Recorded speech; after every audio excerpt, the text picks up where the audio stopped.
Okay. Hello. So we're not starting just yet, but we have 5 minutes till we're meant to start. But I just wanted to check: can everyone hear me? Who's here? We already have a couple of people I can see in the chat. So if you can hear me, write anything in the chat. Just yes, thumbs up, whatever.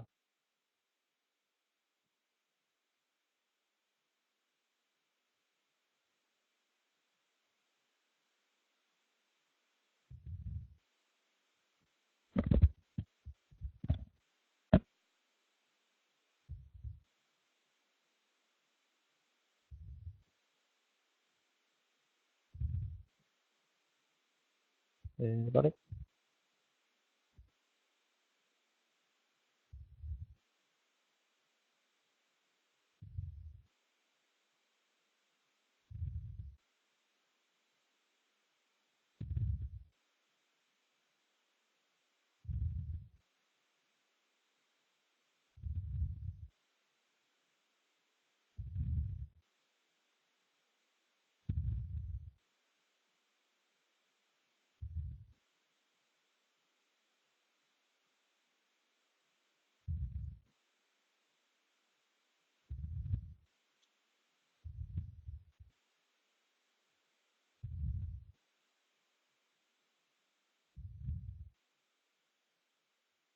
I'm going to guess that the sound is not good, seeing as not many people have, or no one's written.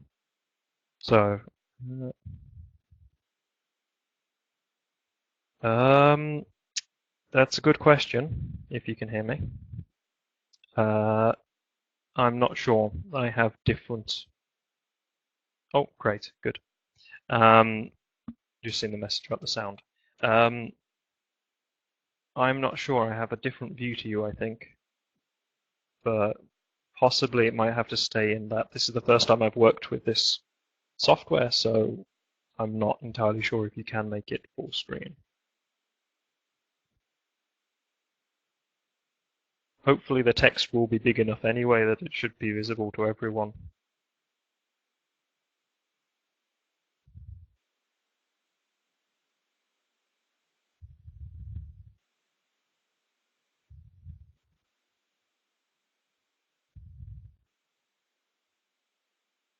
I see there are a couple of other people in the chat. Can everyone else hear me? Just to check. Just make sure there's no unexpected problems before we start.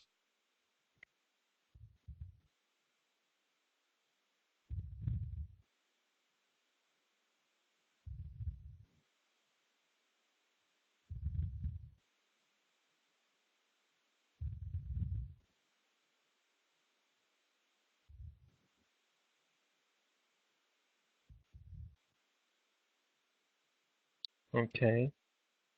In that case, I want to do one other test before we begin. Because I don't know how long it takes for me to speak and for you guys to hear me. So if I say, when I say write, I would like you just to write any letter and just put it in chat. That way I can see how long it takes for you guys to hear me. Okay? So if I say write now, someone just write something in chat so I can see how long it takes.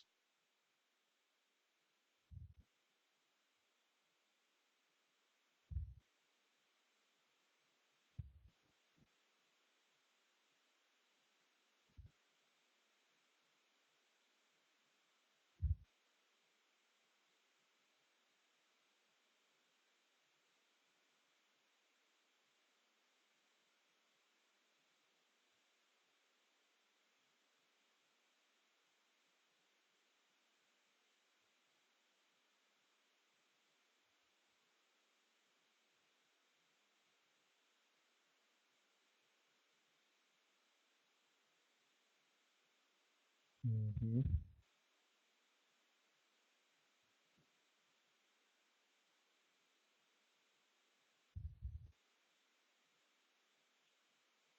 Okay.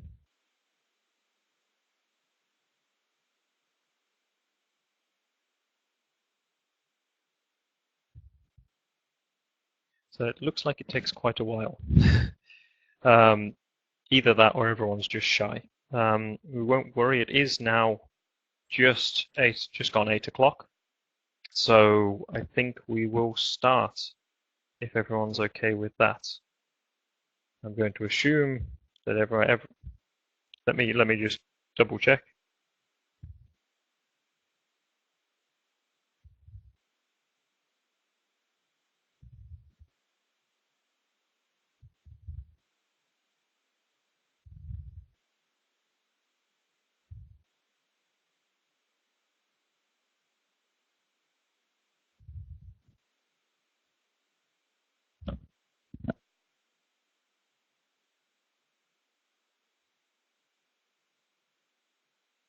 Yeah, if you can hear me, please write yes. And when I know kind of that, because we've got quite a few people and only one person's responded, so we'll check.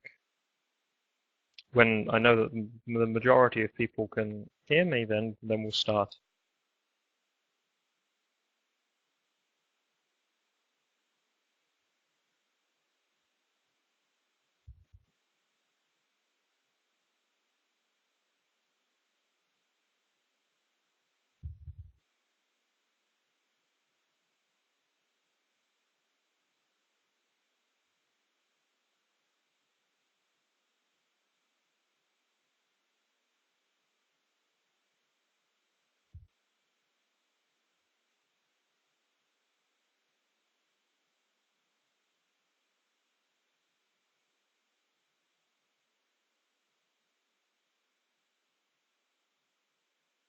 A couple of new people have just joined. If you can hear me, just write yes or no in the chat.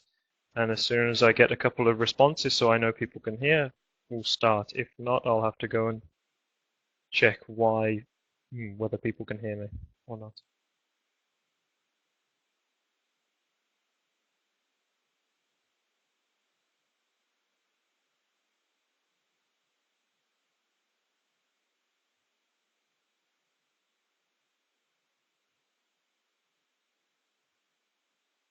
Okay. Okay, cool.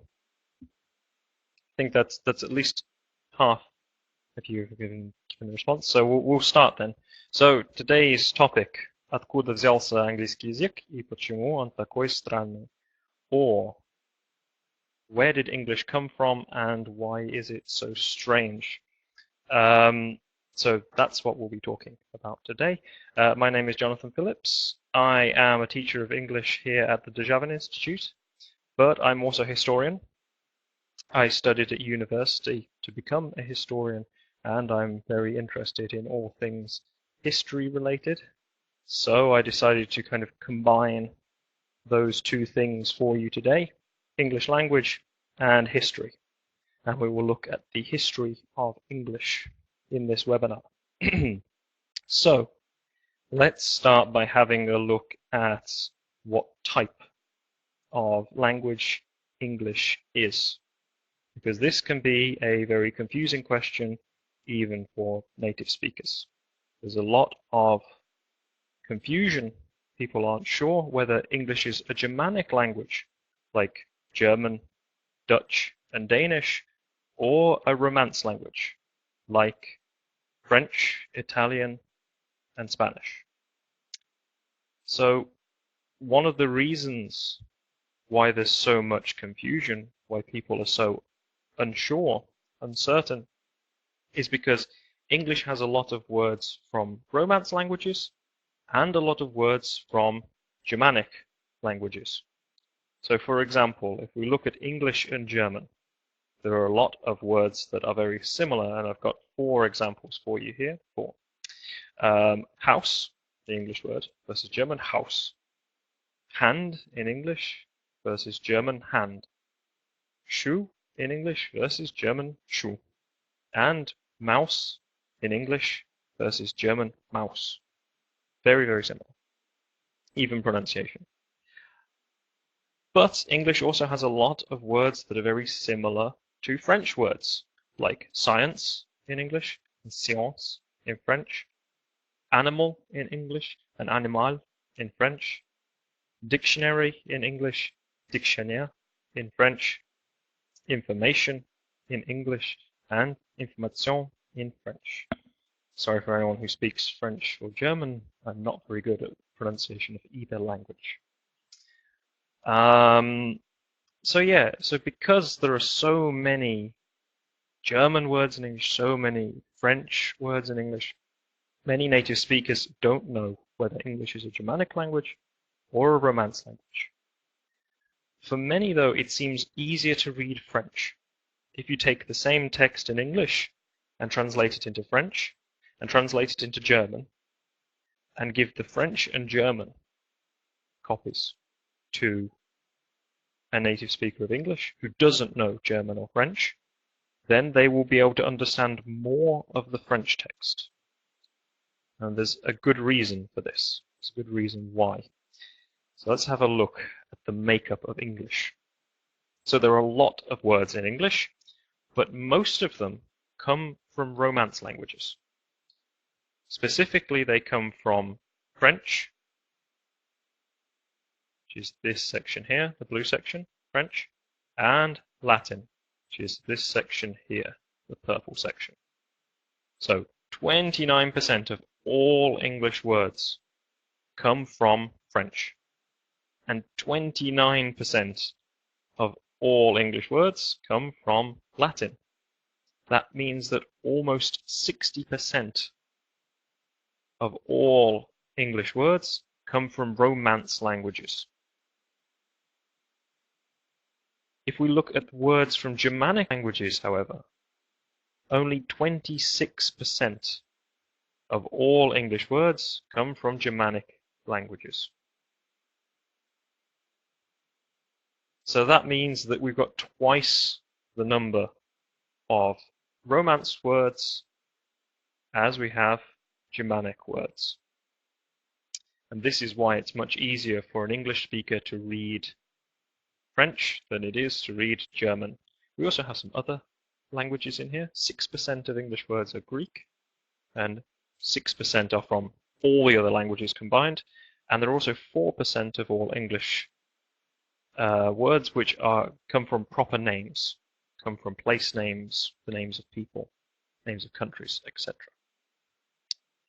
So at the same time, although there's lots and lots and lots of different Romance words, French and Latin words in English, most of the most common words in English are Germanic. So if you look at a list of the 1,000 most common words in English, you will find that 90% or more of them are from German languages originally. So for example, the most common word in English is this one, the definite article. And this comes from Dutch and German, die and der. We also have for and they. These are both in the top 20. So I think this is number 12, the 12th most common word in English, and this is around number 20. And they both come from German languages as well. So for comes from Proto-Germanic, fyrir, and they comes from Old Norse, thea. Lots of other Germanic words in English that you will all use very often. So if you ever need to make a future tense, you'll need this word, will. That's from a Germanic language. Lots and lots of simple verbs like to know, to think, to go, to make, to take. These are all also from Germanic languages. Lots of very common words to do with time, like the word time itself, year as well, now and then. These are all from Germanic languages. And we have all the question words, what, who, where, when, how. These are all Germanic as well. And a lot of simple adjectives, like good and bad. These are all Germanic. So, what do you think? We can see that there's a lot of Romance words in English, but a lot of the most common words are Germanic. So what do you guys think? Is English a Germanic language or is it a Romance language? I have a little test for you now, little poll. So you should see it on your screens now. You can choose the answer that you think. Okay, some people are answering. Good, good, good, good.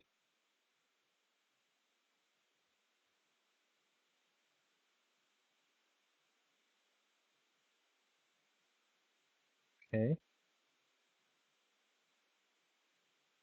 most people have voted. Waiting for a couple more.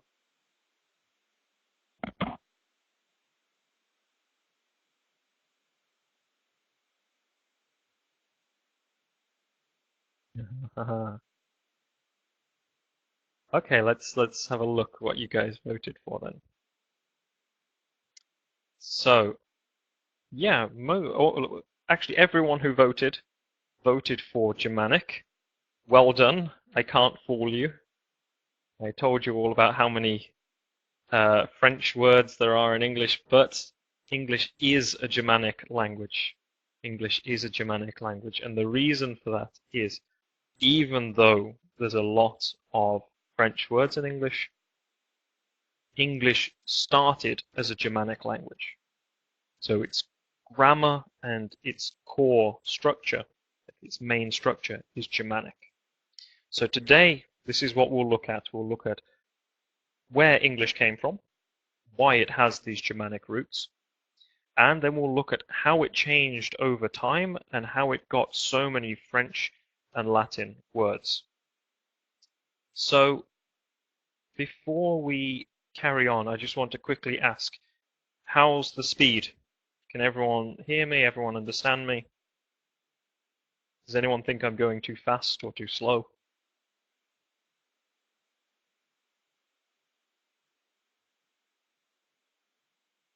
Okay. Fantastic. Okay. I just wanted to check, make sure I wasn't leaving anyone behind. So we'll carry on then. So today you are going to see that the history of English is really a history of invasions. It's a history of people attacking each other. People coming from one country to another country and attacking each other. And we'll start right at the beginning. We'll start with the first invasion. The invasion of German tribes which created the English language.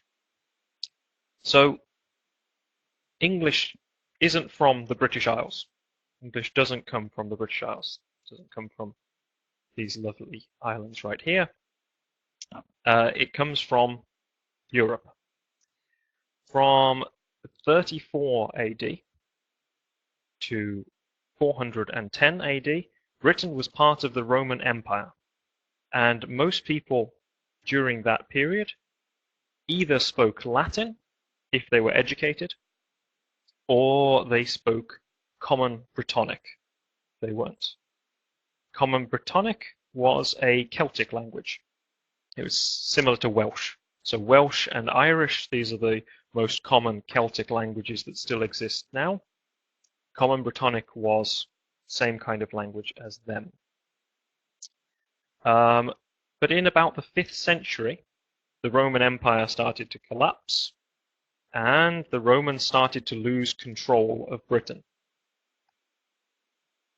At this point, there were some Germanic tribes, small groups of German people, who were living in areas around modern Belgium, modern Denmark, and the modern Netherlands. And they saw kind of Britain's falling apart, the Romans are losing power. This would be a good time to find a new place to live.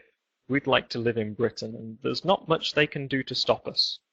So these 3 main tribes of Germans, the 3 tribes were the Angles, the Saxons, and the Utes.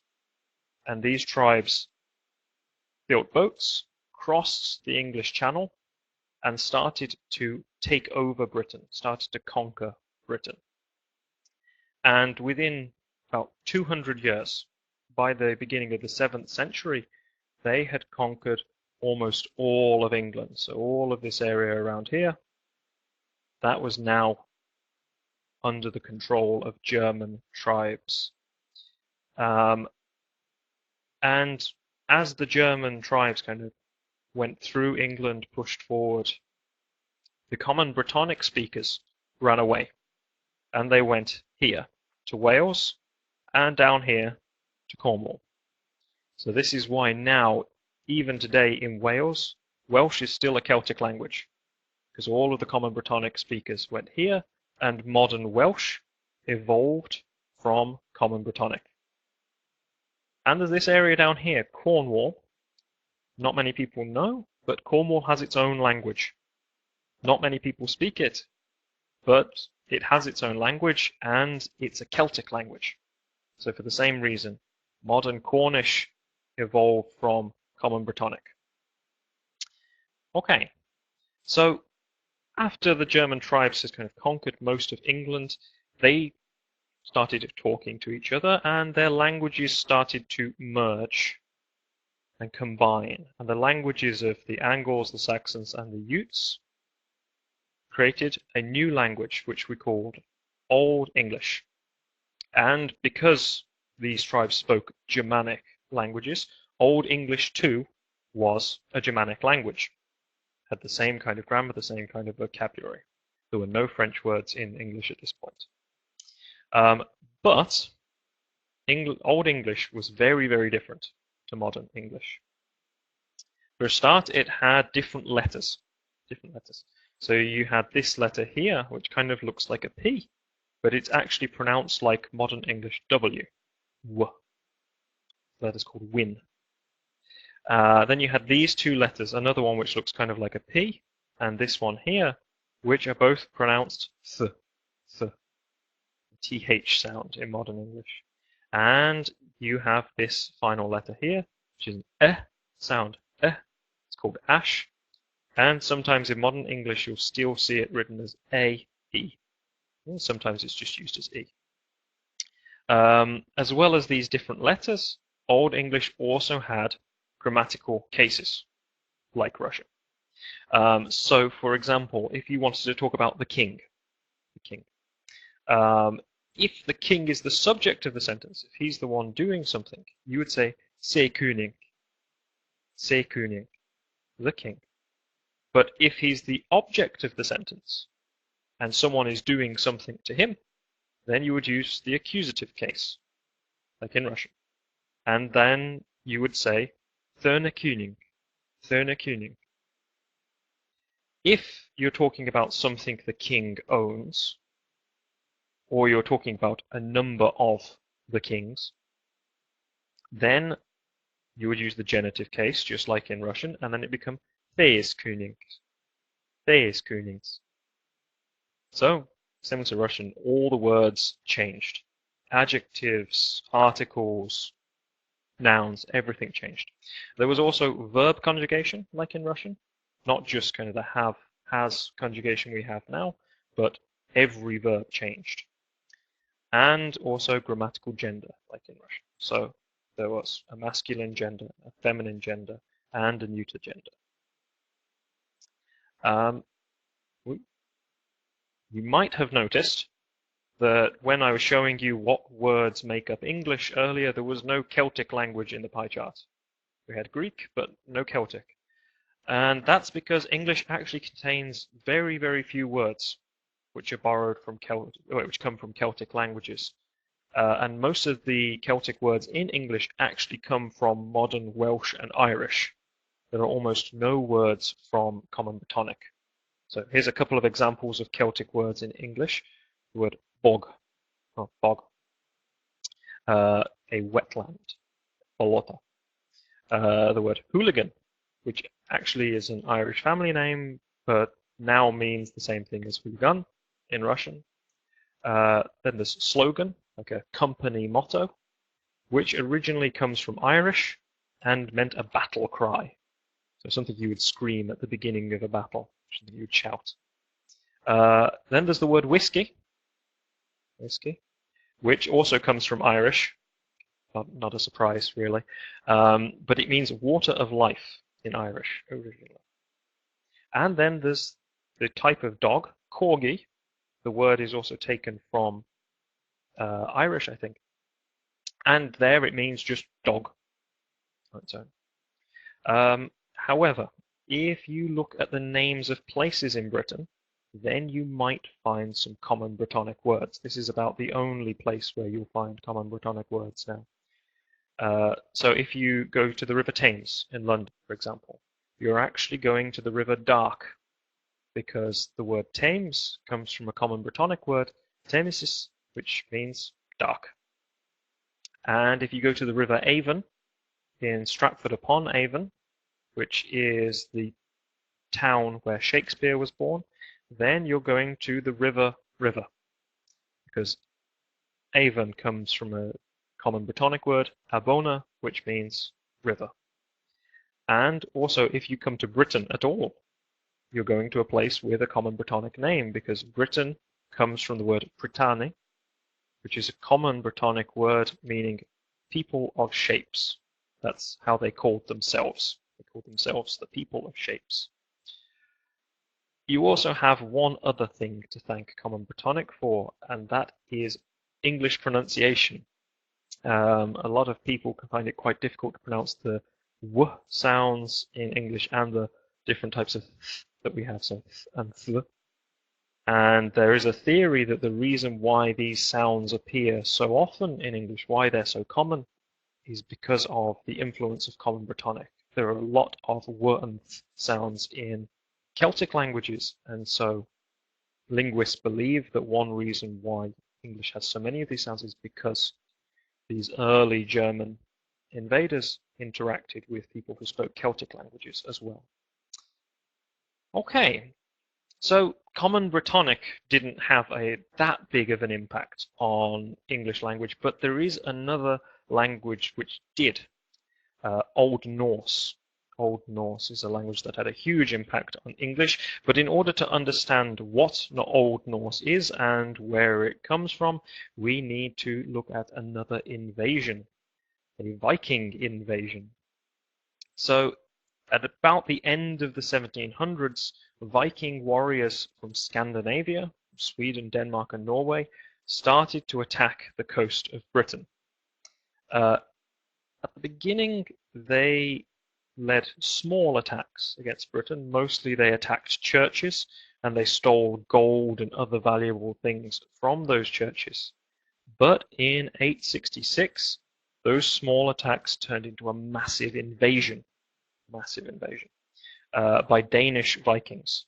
And these Vikings, within about 15 years, took over, conquered most of northern and eastern England, this pink area here. So they landed and took over all of this area, and in this area they created a region that was controlled by them. They were the kings, they were the lords, and this area is called the Danelaw. Dane because Danish, law because their laws were the most important ones here. Yeah, they were in control. And they were so successful in conquering England that England and Denmark even had the same king for about 19 years, King Knut the Great. So, the Viking occupation during this period had a huge impact on the language of the people in England. So the Vikings spoke Old Norse, as I said, which is a North Germanic language. So similar to English, Germanic as well, but different. And English borrowed a lot of different words from Old Norse as people started trading with and talking to these Viking invaders. They started to use the words that they used for things. And these are very common words that we use now still.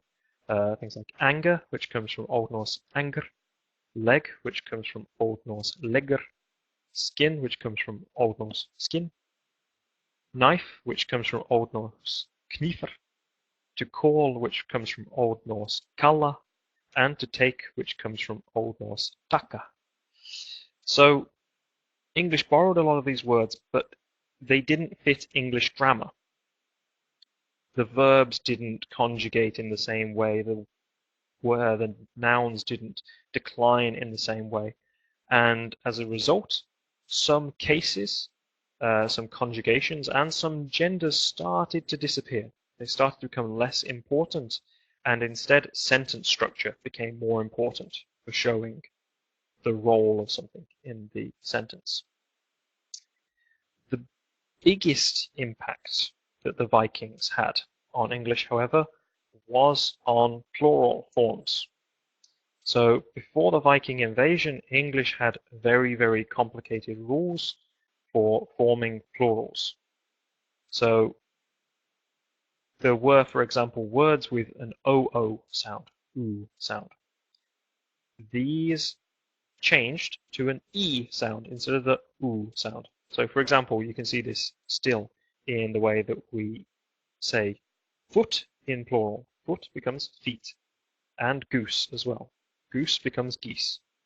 But this applied to all words. So for example, words that now we would just add S to the end, they change differently. So book, now we'd say books, but back then they said beak.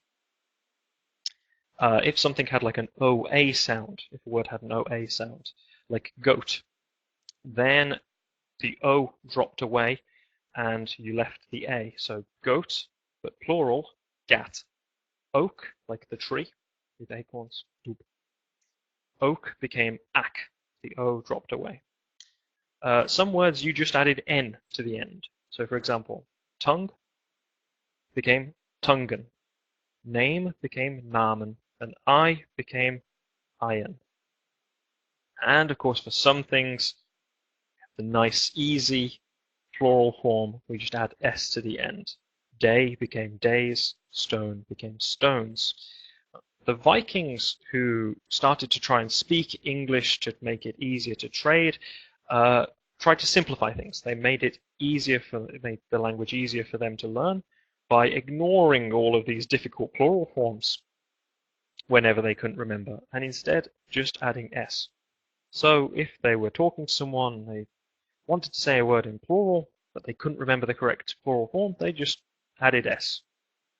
And there were a lot of Vikings, and they married into English families, and they also started trading all over the country. And so eventually this simplified version of English became very, very common, and people started using it even more than proper English. So eventually this became the normal way to make plurals.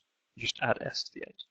However, some common words that people used very regularly stayed the same because everyone could remember the plural forms. So child, for example, stayed children. Foot stayed plural form feet. And the plural form of goose stayed as geese. So that's why we have all of these kind of irregular forms, the plurals in modern English.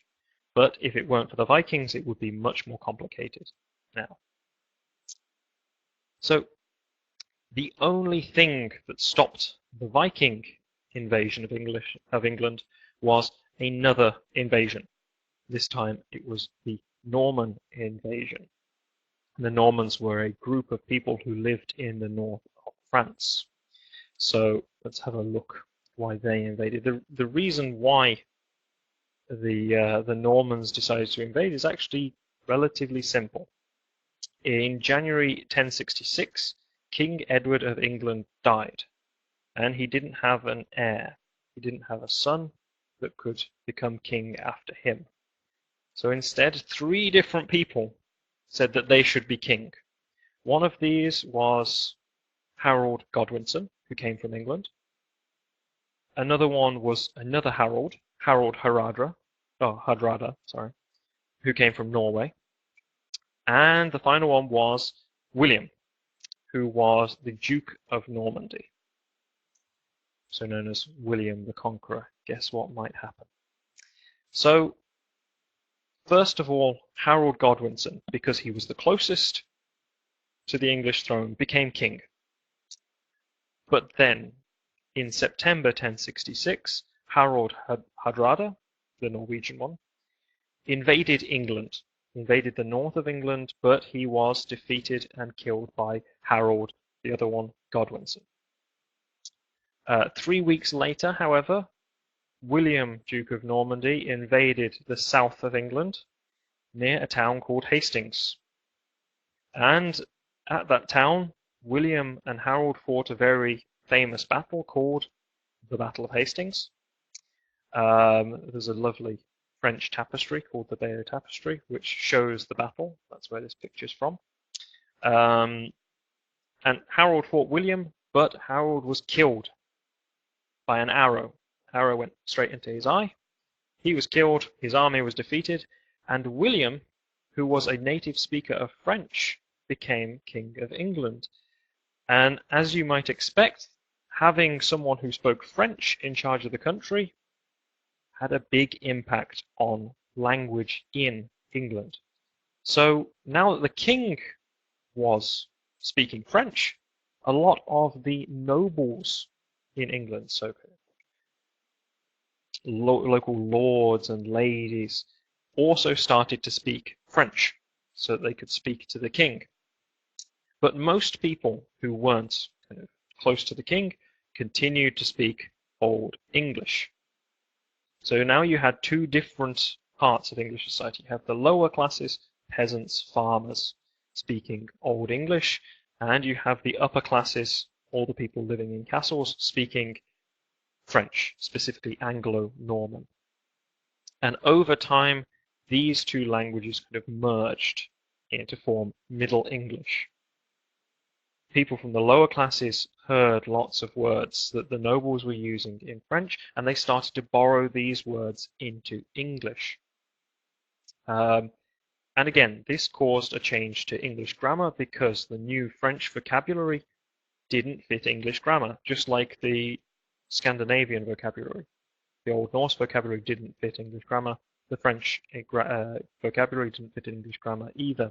So at this point in the history of English, cases disappeared completely, except for the cases we still use now with pronouns. So I, me, he, him, she, her, we, us, and the possessive case. We add apostrophe s at the end. Also, verb conjugation disappeared completely, except for, as well, the few things that we have now, like to be becoming am, are, and to have becoming have and has, depending on who's the subject. So, but other than these kind of things that we still have in modern English, cases of conjugation disappeared completely. So when the English borrowed French words into their language, sometimes they already had a word. So they borrowed a French word that was the same as their word. And when this happened, two things could happen. Sometimes the meanings of the words changed slightly. So you started with two synonyms, but one started to mean one thing, and the other started to mean a different thing. And the best place to see this is when you look at animal names and food names in English. So animal names, the names of the animals that people used to work with, so that peasants and that farmers would used to work with, had Old English names. They have Old English names now. Whereas the names of food come from French, because the people who were eating the most meat were the nobles, the rich people who spoke French. So a couple of examples of this. Cow. Cow comes from an Old English word, cul, whereas beef comes from an Old French word, bœuf. Pig comes from an Old English word, pigge, whereas pork, pig meat, comes from an Old French word, porc. Sheep, the animal, comes from an Old English word, sheep, and sheep meat, which is mutton, comes from an Old French word, mouton. So we can see quite clearly the people who were around the animals gave the animals their name, Old English names, and the people who were eating the meat gave the meat its name. We used French words for that. Sometimes, however, the two words stayed synonymous. So they stayed as synonyms. They continued to mean the same thing. But in situations like this, the French word was more formal. And the French word stays more formal now. If you look at a lot of French-sounding words in English today, they're normally more formal, less likely to be used in everyday conversation. So, 2 examples of this. Smell. Perfectly normal word that you can use in any everyday conversation. And that's an Old English word. But then we also have this other word, odor, which means exactly the same thing. But it's from French, and you're more likely to use it, for example, if you're talking about a expensive perfume. So if you've got an advert and you want to sell your new perfume, you're not going to say, it's got a good smell. You say, it has a fantastic odor. Sounds better. Same thing with drink and beverage. Drink is an Old English word. Perfectly normal you will hear in everyday English conversations. Beverage is a French word. It comes from French, and you are much more likely to hear it if you're talking about something expensive. For example, if you go to a very expensive party, they won't serve drinks, they will serve beverages. Also, another thing to kind of remember is that most swear words in English are also from Old English. So again, the kind of more simple, more informal, the more rude the word is, the more likely it is to be from Old English. The more formal, the more fancy, the more polite the word is, the more likely it is to come from French. Okay. So after the Norman conquest, no one else managed to invade England for a little while. But that doesn't mean that the language stopped changing. The next kind of big change to English was in terms of pronunciation. So by about 1350, due to a lot of conflicts with France, French had lost its popularity amongst the English nobles.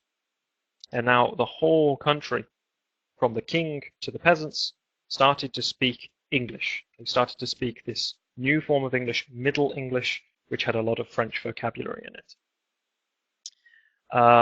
And from this period, from 1350 to about 1700, there was a very big change in English pronunciation, specifically a massive change in the way that vowel sounds were pronounced. So vowels like A, E, I, O, U, etc.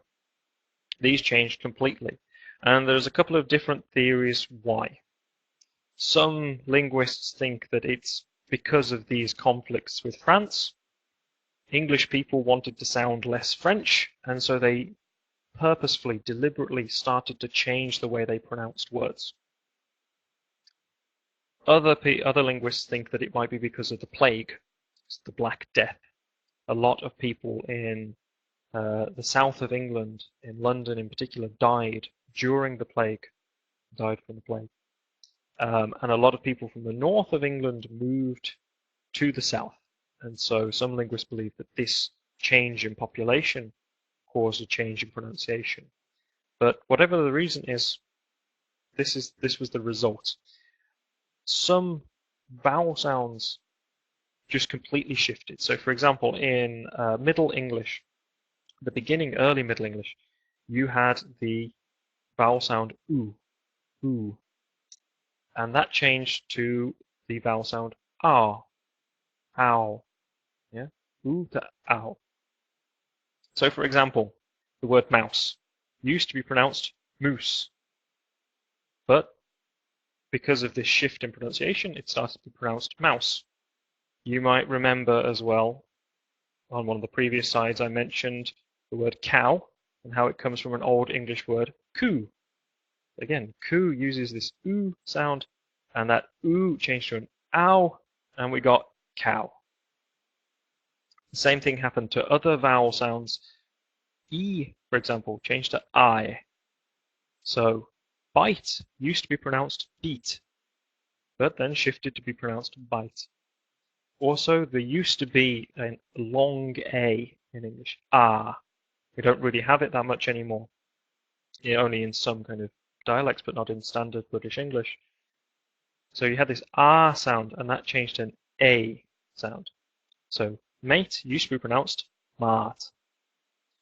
there were also some changes to how consonants were pronounced. Specifically, there were a lot of kind of these KN and GN combinations where you had KN and GN next to each other in words. And these are all kind of Scandinavian words normally. And in the past, both letters used to be pronounced. So, for example, in the word night, you wouldn't say night, you would say knicht. Kn. You had to pronounce both the K and the N. The same thing in the word gnat, which is like a little flying insect. It used to be pronounced gnat. But at around this time in English history, people stopped pronouncing the K and they stopped pronouncing the G. And this would have all been absolutely fine if it weren't for books. Books caused a big problem because in about 1470, the first printing presses were brought to England and the first books were published.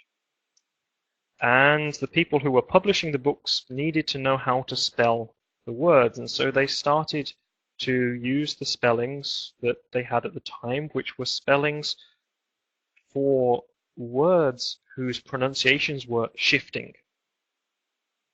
So they used one spelling, and within about 50 to 100 years, the pronunciation of that word had completely changed. So even in 1470, when they were making these books, some of the spellings were already out of date. They didn't match the way that the word was pronounced. And English spelling hasn't changed that much now. It has changed a lot, but it hasn't changed as much as some other languages. And a lot of the very strange spellings that we find in English nowadays are because those spellings are for the way that people pronounce the word back in 1400. So you can actually see this if you look at Shakespeare. Shakespeare was writing it around this time, and some of his words that he has written were meant to rhyme, but they don't rhyme in modern English anymore. And there's a group from the Royal Shakespeare Company that actually gone back and looked at how Shakespeare looked at the way that Shakespeare wrote, the way that he spelt words, and they've looked at the poems and plays themselves, and they've found some of these rhymes. You can actually, if you look up Shakespeare original pronunciation, you can find some people doing these plays the way that Shakespeare would have pronounced them, and it sounds completely different. Completely different. So at the same time, at around this same period, kind of 1300 to 1350 to 1700, there was the Renaissance across Europe. The Renaissance, and in this period there was a increased interest in classical civilizations like ancient Rome and ancient Greece, and also an increased interest in science, philosophy, and culture. And English started to borrow a lot of words from Greek, but also a lot of words from Latin, especially Latin, to talk about these new topics, science, philosophy, and culture. In about 350 years, 12,000 new Latin words entered English vocabulary. And these could be about politics, for example, the words democracy, system, crisis. These are all Latin words adopted during the Renaissance. They could be about education, genius, for example, concept, fact. These are all Latin words. They could be about science as well. For example, skeleton, physician, which is a type of doctor, and an invention. These are all Latin words. And this all added to an existing Latin vocabulary in English. English already had some Latin words at this point, mainly because of the Catholic Church. England was a Catholic country for many, many years, and the Catholic Church, all of the priests spoke and wrote in Latin. So there were already quite a few Latin words in English from the church. So I'm going to take a quick drink first before we carry on. So for most of the time we've been looking at, so far, we've been looking at English within the British Isles. So English is being spoken mainly in England, Scotland, Wales, and a little bit in Ireland. But what we want to know now is, how did English become a global language? And the answer is mainly that England stopped being invaded by other countries and started invading countries itself. So during kind of the 18th century, Britain used its huge navy and its industrial power to build a huge empire. Does everyone know this phrase? The sun never sets on the British Empire. And this is the idea that it goes from one side of the world to the other side of the world, from America all the way over to India. So by 1920, for example, the British Empire covered about 24% of the total area of the Earth, and that's not including America. It also contained about 23% of the world's population. And with the British Empire, English spread as well. So where Britain started new colonies, like in America and in Australia and in New Zealand, English became the native language of those areas. But even in areas where there were already existing civilizations, existing people, like in, for example, India, and where the British Empire worked with those people instead of just pushing them out of their land, English was used as an administrative language.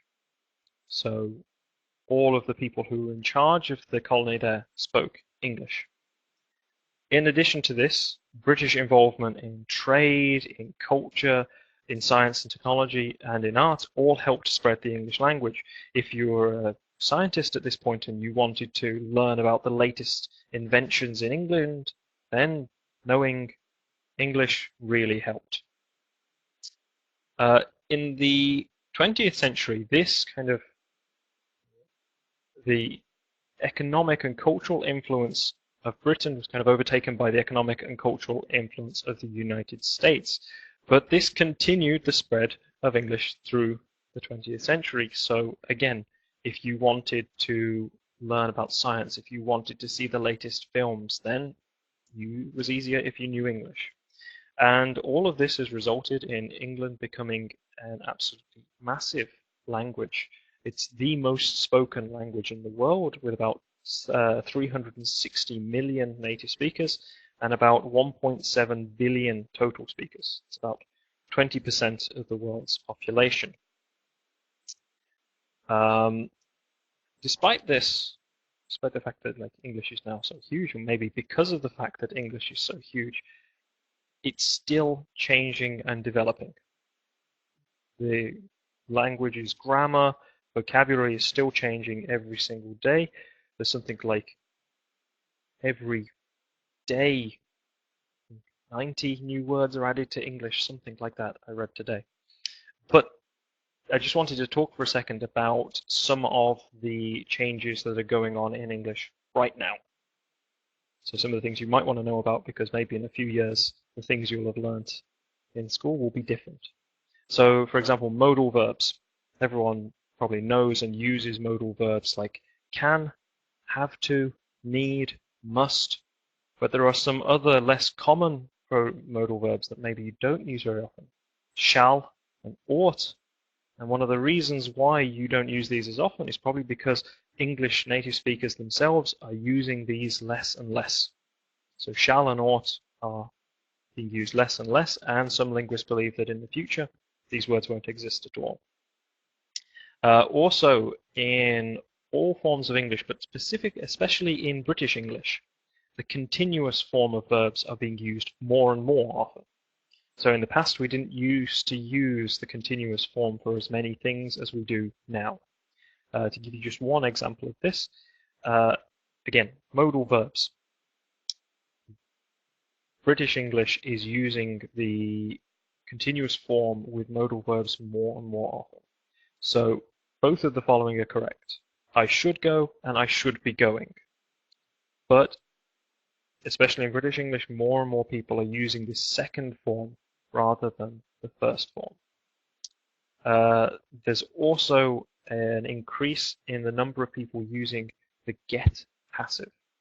So has everyone heard of the passive voice? Oh, yeah, passive voice. So for example, we've got an example here. He was fired. He lost his job. So we use to be and the past participle, the third form of the verb, to create a sentence where there's no subject. Yeah, there's no one kind of doing thing. He was fired by someone. You can also form the passive voice by using the verb get, instead of to be. So instead of he was fired, you could say he got fired. And instead of saying she was paid, you can say she got paid. She received money from her employer. So more and more people are using this second form in modern English. So those are just 3 ways that English is changing now. So I know that was probably a bit of a long speech, but hopefully didn't leave anyone behind. That is the end of kind of my talk bit.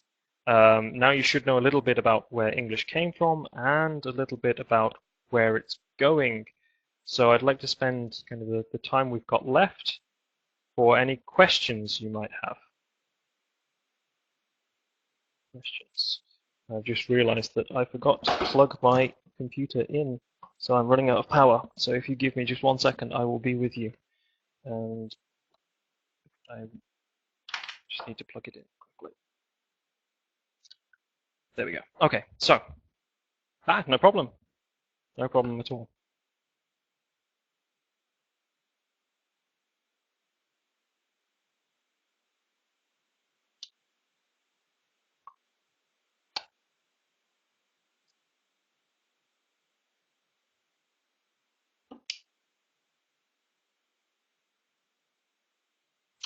Yes, if you have any questions, you can type them in Russian. If I have any questions for you about your Russian question, I will ask. Gaels, like, because there's a couple. You mean like the Gaelic languages? And there's a couple of different Gaelic languages. Are you talking about Irish Gaelic or Scots Gaelic?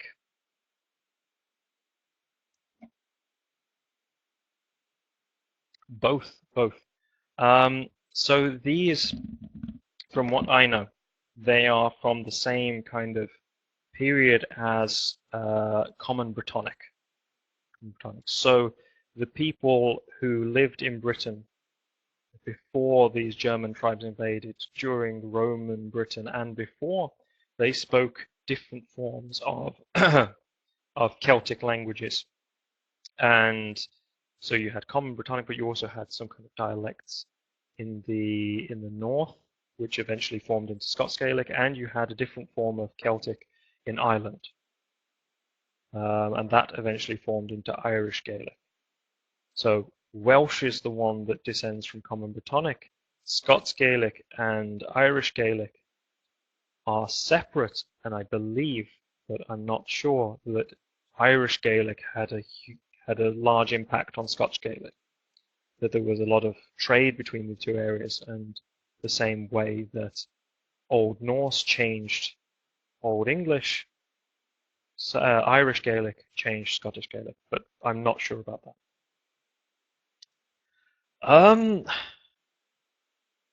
I'm not sure, to be honest. I'm not sure that the Gaelic languages didn't change that much. I'm pretty sure if you look at the way that Gaelic languages were spoken, in the 5th century and the way that they're spoken now, there'll be some huge differences. I didn't look too much at the Gaelic languages when I was kind of getting ready for this, but I'm pretty sure you'll find that the Gaelic languages have changed quite a lot. I mean, modern Welsh, for example, not a Gaelic language, but a Celtic language. Modern Welsh is very different to Common Brittonic. Very, very different. Mhm. How the modal verbs are used. Well, the main two examples that I gave you are the main two that are changing. It's mainly just a matter of when, like, how often people choose to use them. So, for example, shall and ought have their own meanings, but in certain situations you can replace them with another modal verb.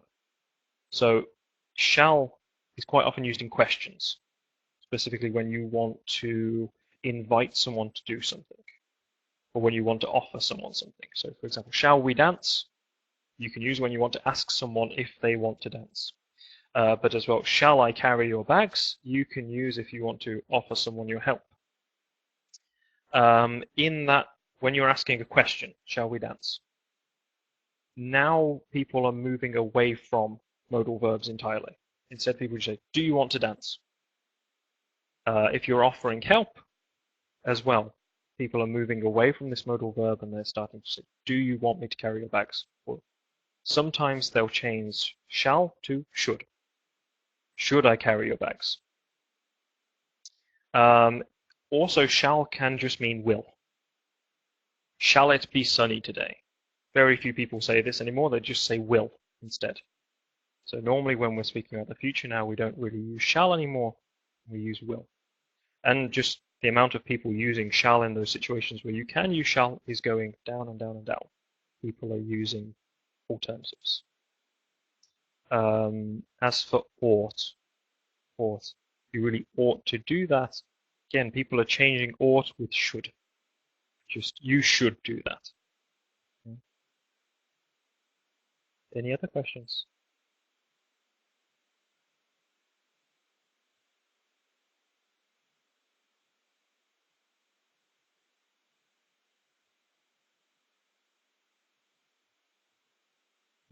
No problem.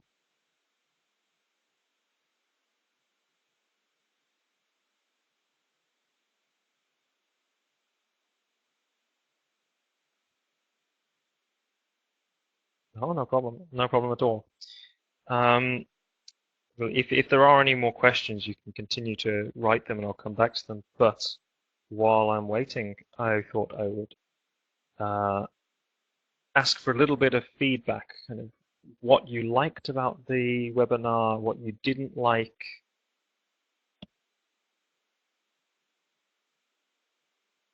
Anyone got any kind of comments to help me improve for the next one?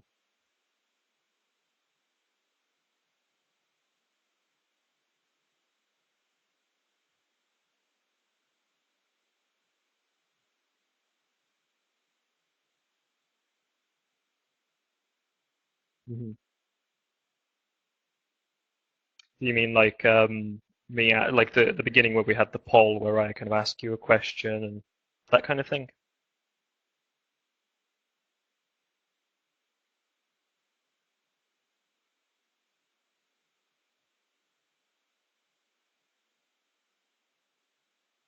Mhm.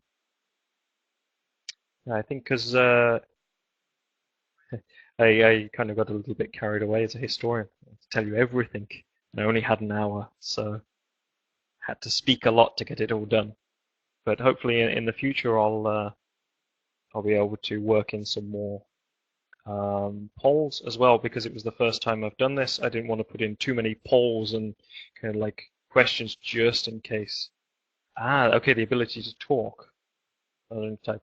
Um, I'm not sure if we've done that before, but I can check. But yeah, absolutely. Next time we can maybe have a look and see if there'll be the possibility of opening it up so that people can talk. Then we'll have to find a way of making sure that people know when each other are going to talk. Are there any topics that anyone would like me to cover in the future? Anything that you guys are interested in?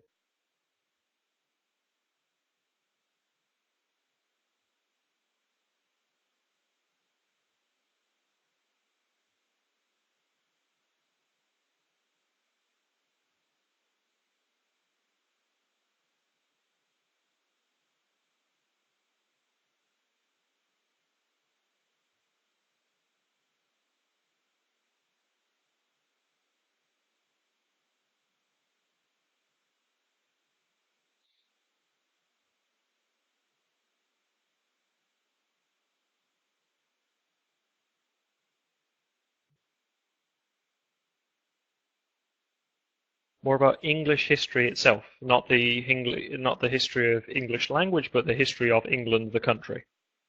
I think we could probably do that. Are there any particular periods in English history that you'd be interested in?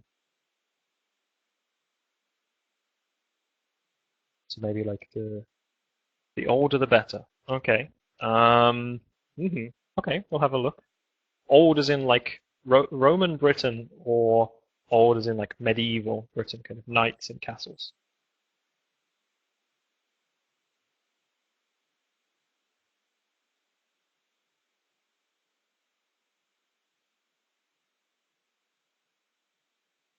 After the Romans. Okay, we'll have a look at that. It's a very interesting point in English history, so I'm sure we can do something about that. Yeah.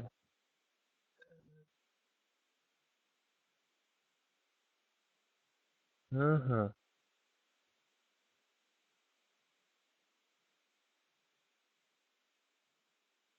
Why so many new words entered English?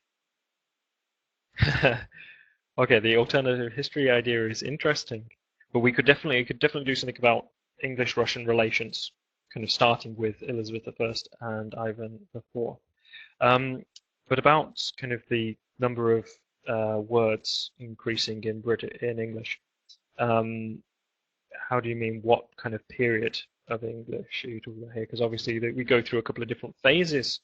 After the Viking invasion, there's a lot of new Old Norse words added. After the Norman conquest, there's a lot of new French words added. And as I mentioned, in the Renaissance, we have a lot of new words being added from Latin. Do you mean kind of why does English pick up so many new words in general, or was it about one of those specific periods you wanted to know? Right now. Okay, you like the kind of the 90-a-day thing. Part of it is slang. Part of it is slang, because new words are entering usage doesn't mean that they stay. So you get a lot of new words, but then some of them drop out of the language. Part of it is because of how many people speak English. Because of the fact that you will have new words coming from America, new words coming from Britain, new words coming from Australia, and as well new words coming from places where English is spoken as a second language, as an official language, for example. I believe that those are the main kind of reasons why English has so many new words, just because of the number of people speaking it and of the fact that they all live in such different situations. So, for example, in England, we might not need a new word for sunny weather, although actually this year we do. But in other places, they might definitely need some new words for hot, sunny weather.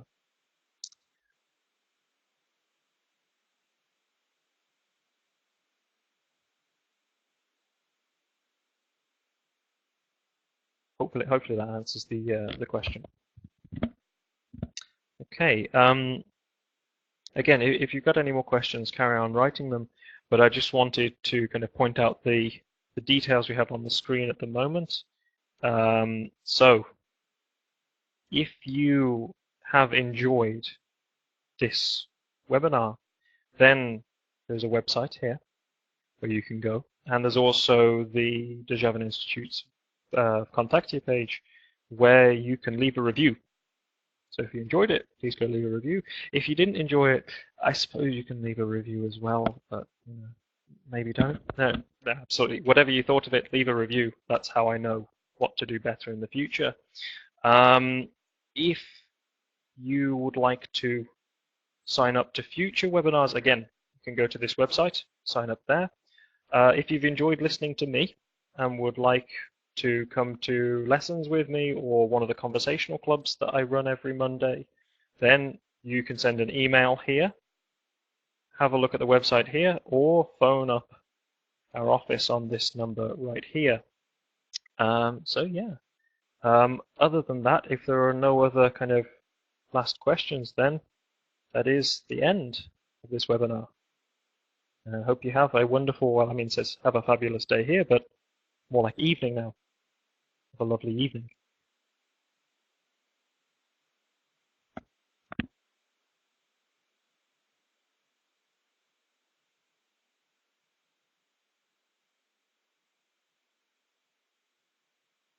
Okay, thank you everyone. Okay, I guess I'll turn this off now. Thank you very much. See you all later. The next webinar, maybe at a conversation.